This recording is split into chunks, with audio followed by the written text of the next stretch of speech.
area that will run straight up through the middle, sort of like creating a division from left to right. And then we've got this huge sheath, okay, that's dividing all these little muscle fibers.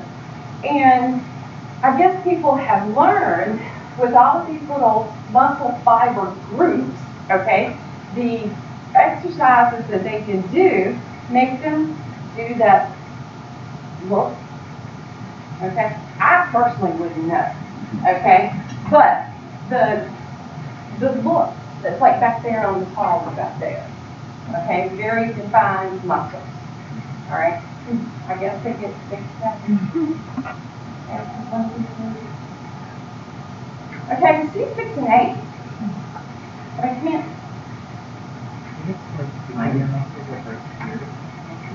Okay, that'll make them say they got more than that.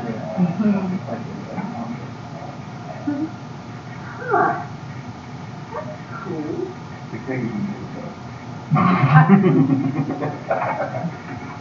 Yeah, I think I was following on that one. So, the abdominal muscles, they're pretty cool.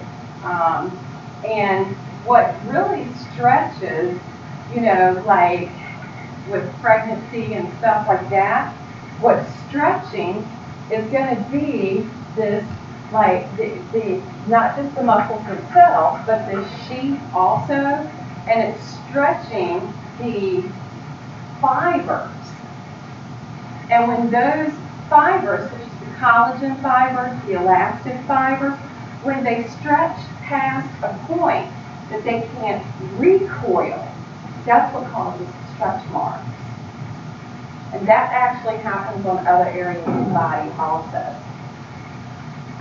We don't really get into this, however, this comes back to you in part 2.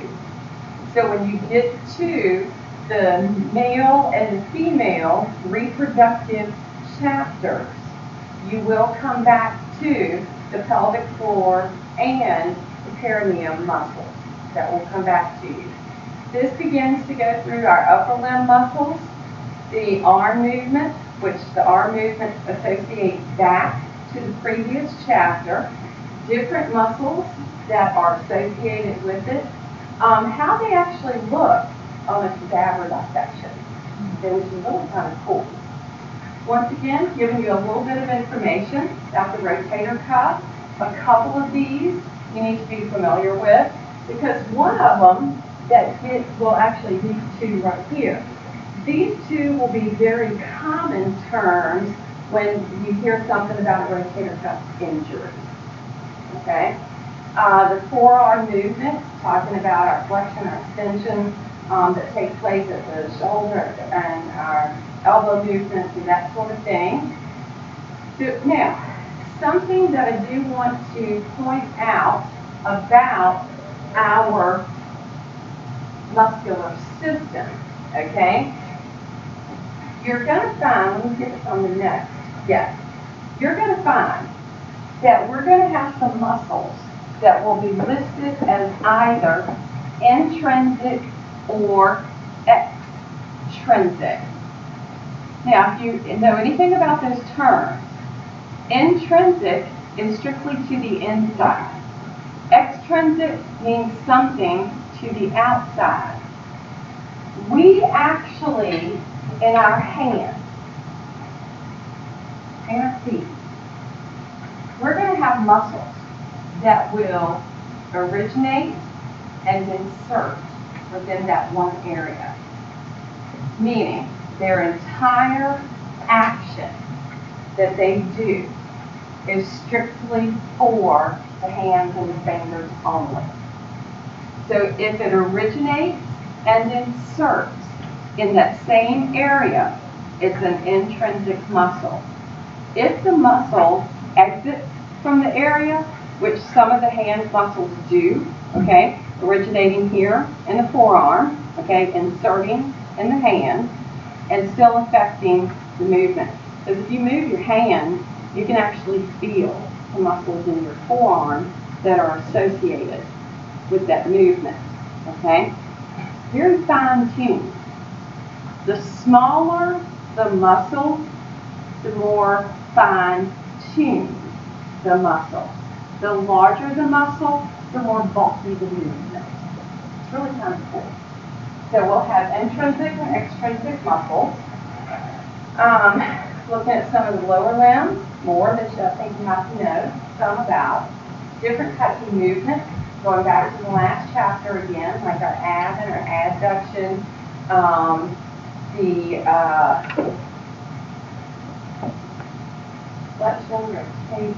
rotation, that's what I'm thinking about. The muscles that are moving the legs, remember, just to walk requires 40 of these to start with for one leg. Now, ankle, foot, toe. But there's another picture here. Have you ever heard of compartment syndrome? You have? How?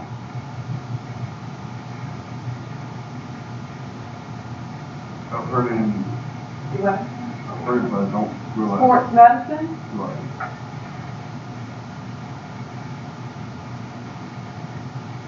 When we begin, when you look at the structure of the way that the muscles are in the body, okay, we're going to find fibers, okay? The actual muscle cell, all right, would be one where if I could just like take this and peel it back and hold it like this, that would be one cell, okay? The cells, the fibers, are going to be separated by a wrapping. They're going to create what we call a fascicle, a group of the fibers together, okay? And then they're going to be wrapped in connective tissue wrapping. And then making up the muscle is going to be groups of those fascicles together, wrapped in connective tissue. And the entire muscle is wrapped in tissue, connective tissue. We refer to these in certain areas, okay, of the body, especially like the lower leg, okay. See how they're trying to show you different colors? They've got like the blue, the green, and the purple right here. And it looks like the purple is wrapping around certain groups of the fascicles. The green is also. The blue is also. See how they're wrapping around different groups of the muscle fibers? Okay? This connective tissue wrapping that we're going to find, okay, it is creating within the structure as a whole compartments. All right? Now, note that for every single one of them, they have a blood supply. Okay? When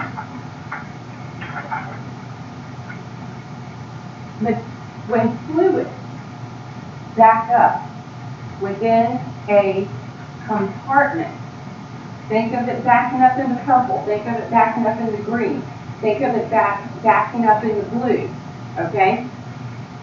If that occurs, it could be injury, okay, it could be disease, all right? Anything that will back up into that compartment, if it does not get released, all right, it creates compartment syndrome.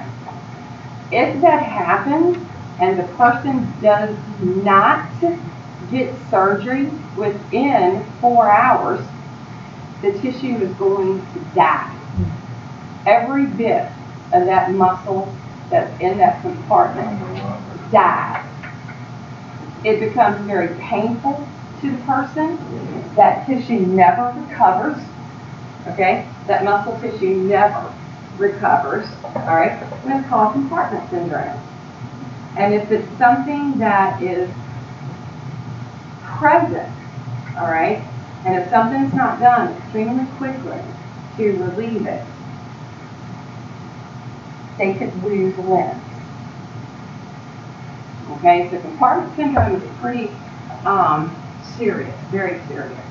The sooner they can go in and release it, and sometimes it's as simple as making an entire cut all the way down the leg or the arm or wherever it might be taking place.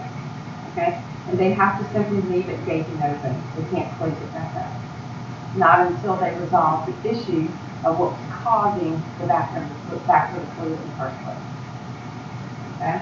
Very painful to people. That's suffering from it. So compartment syndrome is pretty serious. Just like we have in the hands, we'll have intrinsic and extrinsic muscles of the foot for movement. Once again, what this is doing is it's giving you very fine-tuned movement. If you lose a toe, for example, is your walking going to be as easy? No. Depends on which toe. Which toe can you lose and still walk relatively easy? The small one. Evolutionary biologists believe that they'll disappear over time in humans. Because they don't serve a purpose. Well, teeny tiny little toe, fulfilling smartness, fulfilling the one that went all the way around, doesn't really serve a purpose. Okay? So, but we get very fine-tuned movement out of the other parts of the foot. Amazing. Love the foot. And that's chapter 10.